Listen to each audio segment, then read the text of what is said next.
Je laisse ce message audio pour tous ceux qui pourront, pour tous ceux qui le trouveront. Je ne sais pas qui vous serez, mais sachez quelque chose. Si vous trouvez des casse-noisettes dans cette maison, surtout, ne les touchez pas. Laissez-les là où ils sont. Ou si vous le pouvez, brûlez-les. Laissez-moi vous expliquer. Je ne suis pas spécialement un grand fan de Noël, loin de là même. Oui, j'aime bien m'amuser, comme tous les jeunes de mon âge. Mais Noël est un petit peu trop familial, trop facile, fantaisiste, j'ai envie de dire. Non, je suis plutôt du genre à sortir en soirée, avec les amis, des activités d'adultes, si vous préférez. Mais très récemment, j'ai reçu un héritage par mon grand-père que je n'avais pas revu depuis... Je ne sais même plus quand est-ce que je l'avais vu d'ailleurs. Pourquoi est-ce qu'il m'a légué ça?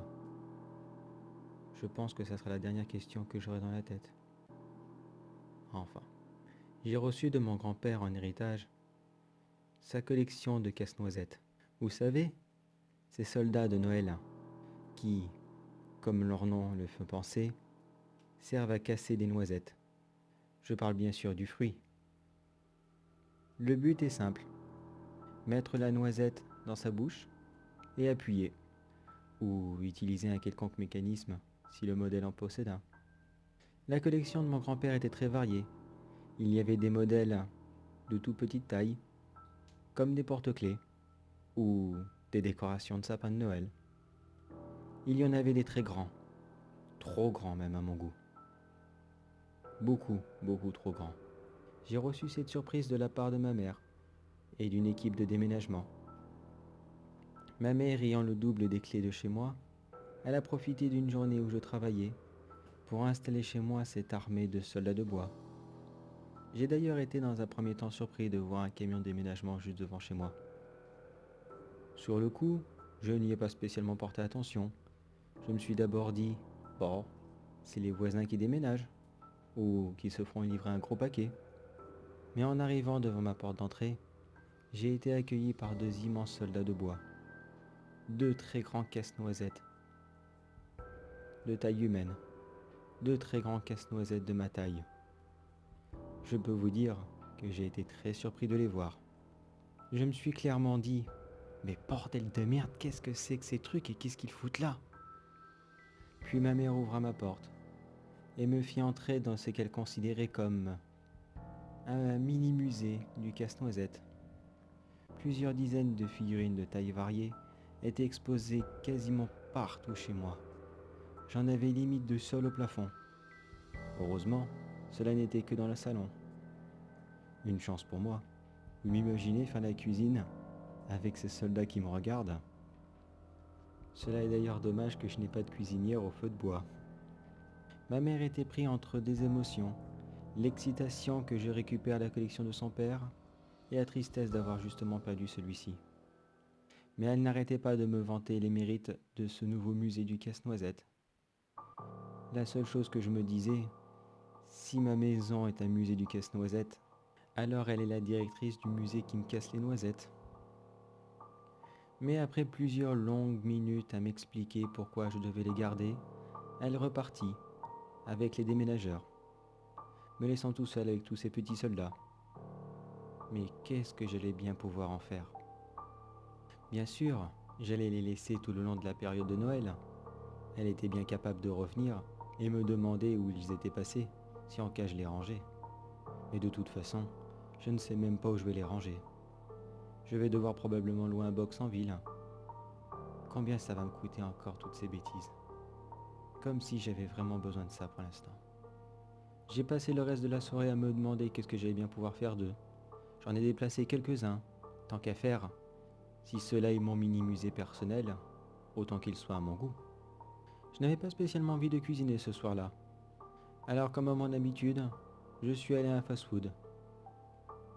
Puis je suis rentré dans les alentours de 22 heures, après avoir traîné un petit peu dans les bars, rejoint quelques amis. J'en avais presque oublié tous ces petits bonshommes qui m'attendaient chez moi. Mais ils étaient encore là. Pourtant, qu'est-ce que j'aurais aimé me faire cambrioler. Qu'ils partent tous. Mais même un cambrioleur aurait été extrêmement surpris de voir tout ça. Il se serait demandé, mais où est-ce que j'ai atterri là, chez un fou? Il n'aurait pas tort. Le temps de me prendre une douche rapide et de me changer, il était déjà 23 heures.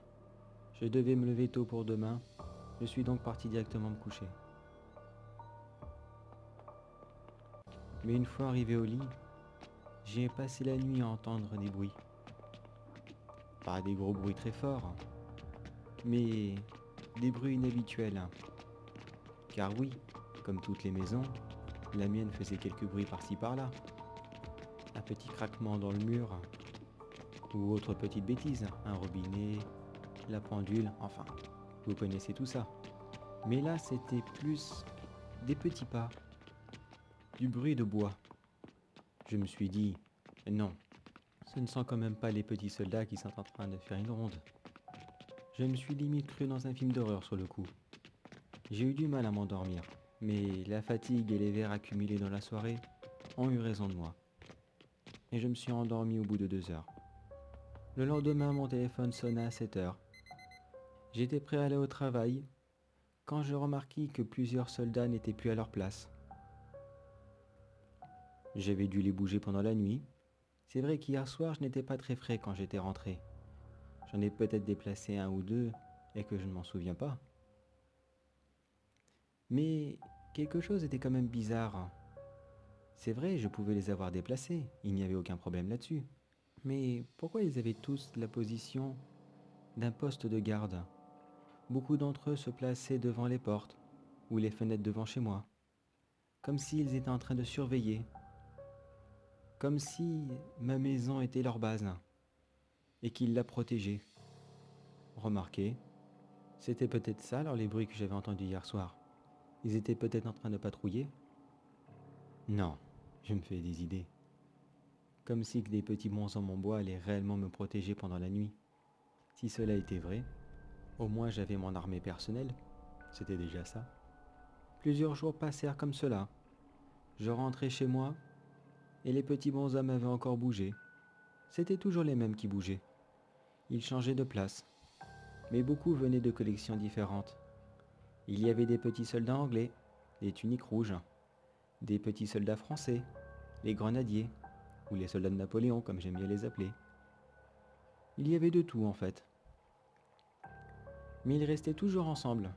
Les Français restaient ensemble, les Anglais restaient ensemble, et ainsi de suite. Et à chaque fois que je rentrais, ils étaient placés toujours à la même position. Mais les Français prenaient la place des Anglais, les Anglais prenaient la place des petits verts. D'ailleurs, je me demande quelle était la nationalité de ces petits bonshommes. Bon, cela n'a aucune importance. Le plus important était que oui, ils changeaient de place. Ils restaient toujours en position de garde, mais ils alternaient leur garde. Je crois que dans le jargon militaire, on appelle ça la relève de la garde, il me semble. Plus les jours passaient, et plus je trouvais ça énormément bizarre. À vrai dire, j'en avais très peur. Tous les soirs, je les entendais. Tous les soirs, ils faisaient leur petit raffut. Le premier soir, ils n'osaient pas faire trop de bruit. Ils se déplaçaient tout doucement. Mais en dernier, ils ne se gênaient absolument plus. Ils se promenaient librement partout. Ils faisaient leur ronde, H24. Du moment que je ne les regardais pas, ils marchaient. Tous les soirs, sans exception. Ils patrouillaient dans la maison. Jamais aucun d'entre eux n'est entré dans ma chambre. Jamais je n'ai entendu la porte s'ouvrir. Ils devaient respecter les quartiers de leur général. Enfin, j'espère que c'était ça. J'aurais espéré que ce soit cela. Ils avaient beau avoir peut-être un air protecteur. Ils ont d'ailleurs peut-être protégé mon grand-père pendant plusieurs années. Mais moi, ils me faisaient peur. Ils ne me protégeaient pas. Ou s'ils voulaient le faire, ils le faisaient très mal. Tous les soirs, je rentrais de plus en plus tard. Tous les soirs, je ne voulais pas rentrer. Je ne voulais pas rejoindre cette petite armée macabre qui faisait toujours les mêmes mouvements, qui ne faisait que me terrifier tous les soirs. Un soir, j'en ai eu assez de tout ça. J'ai pris mon courage à deux mains. Enfin, l'alcool m'a bien aidé, j'ai envie de dire. J'ai passé une grosse soirée avec mes amis. Après avoir bu beaucoup plus de verre que prévu, je suis rentré chez moi dans un trépideux état et j'ai décidé d'en mettre un terme. Je suis entré en hurlant. Je leur ai crié dessus. Je leur ai ordonné de me laisser tranquille. Que je ne voulais plus les voir patrouiller dans la maison. S'ils voulaient patrouiller, qu'ils aillent le faire ailleurs. Mais j'ai commis une grave erreur. Car ils se seraient peut-être limités à ça. Peut-être qu'en écoutant les ordres de leur général, ils seraient partis. Mais malheureusement, mon courage m'a fait faire une énorme bêtise. J'ai mis le coup de pied le plus fort et le plus élancé que je n'ai jamais fait de ma vie. J'ai dégommé l'un d'entre eux, l'un des plus petits et des plus fragiles, sûrement l'un des plus vieux d'ailleurs. Il a volé à travers mon salon, a atterri sur le mur et a éclaté en des millions de morceaux. J'avais tué l'un des leurs. Sur le coup, cela m'a soulagé. J'étais heureux de leur avoir fait comprendre ma colère. Puis je suis parti me coucher, en hurlant une dernière fois que je voulais qu'ils partent, tous, et que demain matin, il ne devait plus en avoir un seul. Comme s'ils allaient réellement m'obéir après ça. J'avais tellement bu qu'une fois entré dans mon lit, je suis directement tombé en sommeil profond. Je n'ai rien vu et rien entendu de ce qui se passait autour de moi. J'étais vraiment dans un piteux état. Le lendemain matin, je m'attendais à voir ces petits bonshommes au garde à vous, encore dans leur coin, après avoir patrouillé toute la nuit. Mais ils n'étaient plus là. Quand j'ai ouvert la porte de ma chambre, celle-ci était presque détruite. Le côté du couloir, hors de ma chambre, avait été rongé par des centaines de petits coups. On aurait dit que des centaines et des centaines de petites souris s'étaient acharnées sur ma porte toute la nuit. J'ai été étonné de voir que les casse-noisettes n'étaient pas à leur poste. Mais où étaient-ils passés? Et qui avait fait ça à ma porte? Quand je suis allé dans mon salon, j'ai trouvé le petit casse-noisette cassé par terre. Et c'est là que je me suis souvenu que c'était moi qui avais fait ça. Je m'étais souvenu de toute la scène. Je me revoyais entrer et hurler sur eux. Je me suis dit, ils sont donc réellement partis? Mais alors, qui a fait ça sur ma porte? Est-ce que c'était eux? J'ai donc cru que mon cauchemar était terminé, que mes petits harceleurs étaient enfin partis, et que j'allais de nouveau retrouver la sérénité. J'ai donc passé la journée en ville, pour fêter ma liberté. Je n'avais que deux choses en tête. Fêter ma tranquillité, et essayer de trouver une excuse. Car oui, ma mère allait me demander qu'est-ce que j'avais fait au casse-noisette. Enfin. Je sais que n'importe quelle excuse ne passera pas. Il faudra juste que je supporte sa colère avec beaucoup de courage. Je suis rentré tard ce soir-là. Après tout, personne ne m'attendait chez moi. Enfin, pour la première fois depuis bien longtemps. En entrant chez moi, la maison était intégralement vide. Pas un bruit. Mon premier réflexe était d'essayer d'allumer la lumière, mais elle ne fonctionnait pas. Je me suis dit, mince, l'interrupteur est cassé, ou l'ampoule doit être grillée. J'attrapa directement mon téléphone. Je mis la lampe et j'allai à l'interrupteur suivant. Je n'avais pas spécialement envie de passer ma soirée dans le noir. Mais lui non plus ne fonctionnait pas. J'en ai donc convenu que l'ampoule du salon était cassée. Je suis donc allé dans la cuisine. Même résultat. L'ampoule ne fonctionnait pas. Ou l'interrupteur. Je regarda sur mes appareils électroménagers. Mais aucun d'eux ne fonctionnait. Ni point rouge, ni heure, ni rien du tout. J'en ai donc convenu une coupure de courant. Elle va être belle ma soirée. J'aurais dû rester en ville, je me suis dit. Enfin, tant pis. Au moins les casse-noisettes ne se promèneront pas dans le noir. C'est déjà ça. Je n'avais pas spécialement envie de me coucher tout de suite. Je n'avais vraiment pas sommeil. Alors au lieu d'attendre bêtement chez moi, j'attrapa mes clés de voiture et je m'apprêtais à repartir. Mais quand je voulus ouvrir la porte de chez moi, elle était coincée. Pas fermée à clé, coincée, impossible de l'ouvrir. Je jetai un coup d'œil dehors, à travers le petit judas de ma porte. Je voyais juste une très grande masse noire devant chez moi. Peut-être quelqu'un qui me bloquait. Une énorme angoisse me mentit directement. Une énorme angoisse me prit directement. Qui était cette personne? Qu'est-ce qu'il me voulait? Mais il faisait trop noir dehors. Je ne voyais pas du tout qui c'était. J'étais terrorisé. Qu'est-ce que je faisais? Que pouvais-je faire? Appeler la police? Mais je n'avais plus beaucoup de batterie sur mon téléphone. J'avais passé toute la journée à l'utiliser. Que quelques pourcentages. Je crois que ça aurait été la meilleure chose à faire. Mais comme un idiot, la curiosité m'a envahi. J'ai donc remis la lampe de mon téléphone. J'ai légèrement entrouvert le trou pour les lettres. Et je l'ai éclairé. Je regardai à nouveau à travers le judas, avec cette petite lumière qui aurait pu m'aider à identifier cet intrus. Mais tout ce que je vis, c'était un casse-noisette. Ceux qui étaient autrefois devant mon entrée et qui me servaient de garde. Ces immenses casse-noisettes, ils étaient là, avec leur affreux sourire que je n'avais jamais aimé.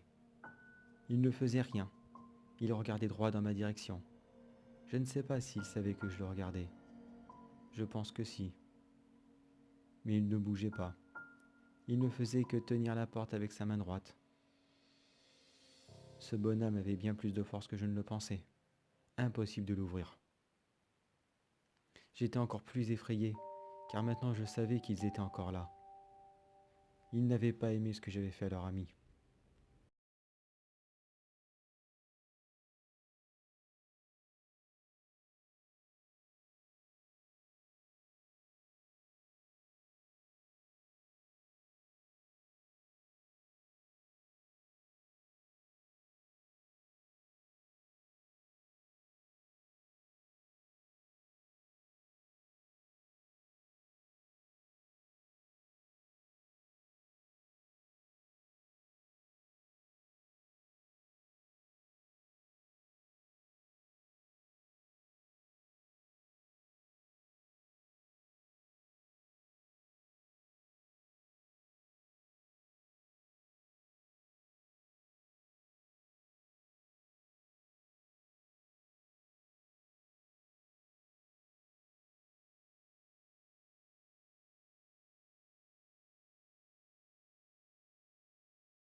Je suis immédiatement tenu la main. J'ai évité de faire tomber le téléphone et j'ai couru dans ma salle de bain. C'était le seul endroit où je pouvais me cacher. Je pouvais encore m'enfermer dans ma chambre, mais vu l'état de la porte, c'était déjà foutu. Elle ne survivrait pas à un deuxième assaut. J'ai couru aussi vite que j'ai pu. J'ai d'ailleurs mis quelques coups de pied à l'un d'entre eux. J'ai pensé d'ailleurs à essayer de me battre, mais je ne pouvais pas tenir ma main et mon téléphone en même temps. Ils étaient beaucoup trop nombreux, et surtout, sans lumière, ils bougeaient constamment. J'en frappais un, deux autres me touchaient. Plusieurs petites piqûres très douloureuses que je recevais aux pieds. Je sentais que je saignais. Comme si quelqu'un prenait des petites aiguilles, il voulait piquer très violemment dans la jambe. Ce ne sont pas des grosses plaies, mais croyez-moi que ça fait quand même très mal. J'ai très vite renoncé, car je voyais bien qu'ils étaient beaucoup trop nombreux. Et surtout, s'ils arrivaient à me faire tomber et que j'arrivais à leur niveau, ils m'auraient entaillé le visage, ou même pire. Je me suis enfermé dans ma salle de bain et ai commencé à prendre quelques pansements. J'ai mis des bandages sur mes doigts et 2-3 sur mes jambes. Au moins, je vais éviter de mourir d'hémorragie ce soir. Cela sera déjà pas mal. Je les entendais gratter à ma porte. Ils étaient en train de creuser. Avec leurs épées, ils étaient là à casser, à grignoter, ou je ne sais quoi encore. Toutes mes blessures refaites, je me suis assis le long de la porte pour essayer de la maintenir. Je ne voulais pas qu'il la casse. Je savais que le jour il ne bougeait pas. Du moins, il bougeait beaucoup moins. Je suis donc resté là, toute la nuit, en espérant que le jour tombe rapidement. Mais nous sommes en plein mois de décembre. Je sais très bien que cela n'arrivera pas rapidement. Cela sera la nuit la plus longue de toute ma vie, si j'arrive à la passer. Je n'ai plus beaucoup de batterie là maintenant. J'ai pensé plusieurs fois appeler la police. Mais qu'est-ce que je pourrais leur raconter? Au secours, monsieur l'agent, des petits casse-noisettes veulent me découper en morceaux. Ils m'auraient raccroché au nez. Non, la seule chance que j'ai, c'est vraiment de pouvoir attendre que demain matin, il n'ait pas cassé la porte et que je puisse partir.